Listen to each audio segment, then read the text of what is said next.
Situé dans la banlieue de Shanghai, le centre clinique de la santé publique de Shanghai est l'établissement de la ville dédié au traitement des patients du Covid-19.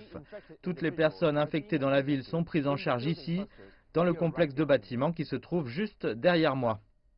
Zhu Tongyu, le directeur général de l'hôpital, ainsi que son personnel ont été sous une pression immense ces 3 derniers mois.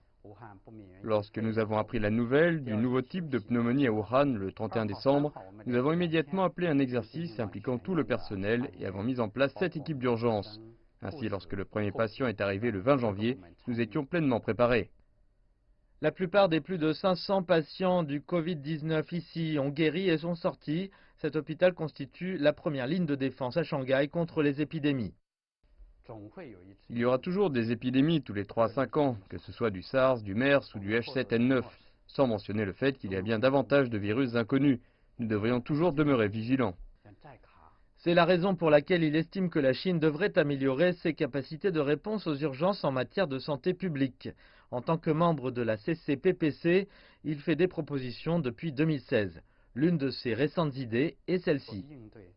La Chine devrait construire des établissements médicaux permanents dans 10 villes différentes et étendre ses hôpitaux existants, de sorte que lorsqu'une épidémie se déclare, ces villes soient préparées à accueillir 100 000 patients.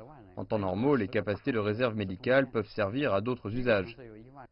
Tandis que transformer des stades en hôpitaux temporaires a bien fonctionné à Wuhan, un établissement préconstruit avec du personnel formé peut sauver un temps précieux dans les premiers moments critiques des épidémies.